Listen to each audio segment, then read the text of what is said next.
Info টেলিভিশনে স্বাগত জানিয়ে খবর পড়ছি আমি তিয়াশা সিনহা। পটুয়াখালী জেলা গলাচিপা উপজেলার ডাকুয়া ইউনিয়ন ২ নং ওয়ার্ডে সাংবাদিক ও এলাকাবাসীর নামে মিথ্যা মামলার বিরুদ্ধে মানববন্ধন করেন স্থানীয় গণমাধ্যম ও এলাকাবাসী। বিস্তারিত থাকছে ভিডিও ফুটেজে। ২ নম্বর গলাচিপা থানা পটুয়াখালী জেলা। আমি ঈদে বাড়িতে ছিলাম না।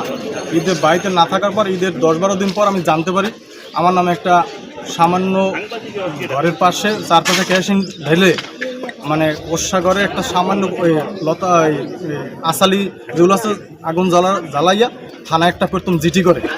জিটিটা করে কে বা কারা করছে আমি যাই না, কে বা কারা করছে যাই না। থানায় জানানোর পরে এই জন্য আমি এজাহার করলাম। এই ৮ তারিখে থানায় কোহিনুর বেগম একটা থানায় মামলা করে, এজাহার করে।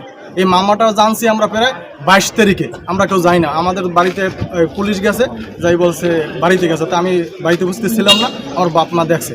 তাহলে এই যে কোহিনুর দেওর নাসির উদ্দিন, তারপর আশিক মাঝি, মনির মাঝি, আবার বাহাউদ্দিন সোহেল, এরা দীর্ঘদিন পর্যন্ত তাদের বাড়ি পেশে আমাদের কিছু জমি আছে প্রায় ৩৬-৩৮ শতাংশ, এবং আমাদের এলাকার কিছু জমি আছে হিন্দু সম্প্রদায়। এই জমিগুলো তারা ভোগদখল করার জন্য বারবার আমাদের পায়তারা দিচ্ছিল। আমরা বিক্রি করুন না বলে পিছনে ২০১২ সাল থেকে ২০২৪ সাল পর্যন্ত আমাদেরকে ৬টি মামলা দিয়েছে।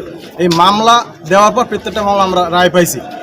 এবার আমাদের ঈদের আগে বারবার ফোন দিয়ে জিজ্ঞাসা করছে জমিগুলো বিক্রি করুন, বিক্রি না করলে আমাদের বালু দিয়ে ভরাই নেবে, আমাদের মারতে চায়। আমি কোথায় থাকি খোঁজখবর নেই নিয়ে, তারপর আমি তো বাড়িতে ছিলাম না, তাদের ভয়তে বাড়ি থেকেও আমি আসিনি।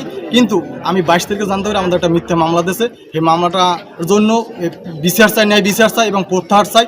আমি যে বিষয়টি নিয়ে এখানে দাঁড়িয়েছি সেটি হচ্ছে আমার এক সহকর্মী নাম সোহেল রানা, ও একটি মিথ্যা মামলায় আজকে আসামি, যার প্রতিবাদে এই মানববন্ধন। এই মিথ্যা মামলা করেছেন কোহিনুর বেগম এবং মতি মাঝি নামে নাসির মাঝি।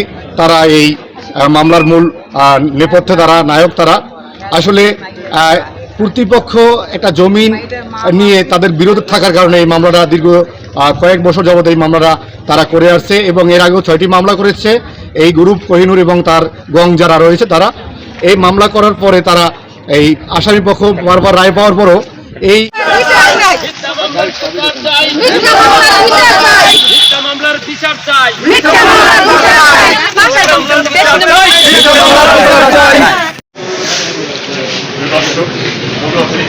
আমি রাকিব হাসান ইনফো টেলিভিশনের মাধ্যমে আপনাদের দেখানোর চেষ্টা করছি।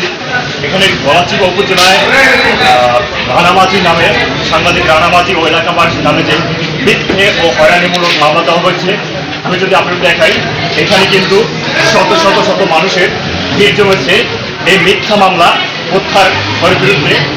তারা এর তীব্র নিন্দা ও প্রতিবাদ জানাইতেছে। সাংবাদিককে কেন এভাবে হয়রানি করা হলো? ইতিপূর্বে আমরা সরেজমিনে তথ্য নিয়েছি। আমরা কোহিনুরের সাথে কথা বলেছি, তিনি এ বিষয়ে কিছুই জানেন না বলেছেন। সে রানামাঝিকে ওই বাড়িতেও দেখেননি, আগুন লাগাতেও দেখেননি, তিনি ওখানে ছিলেন না। আমরা এলাকার আশপাশ থেকে খবর নেওয়ার চেষ্টা করেছি, সবাই বলেছে ওই দিন রানামাঝি বাড়িতে ছিলেন না। কিন্তু তাহলে কিভাবে এই রানামাঝির নামে এই মিথ্যে ও হয়রানিমূলক মামলা দেওয়া হচ্ছে, এটা এখন সবার কাছে প্রশ্ন। এই সুষ্ঠু তদন্ত করে এই মিথ্যে মামলা প্রত্যাহার করতে হবে।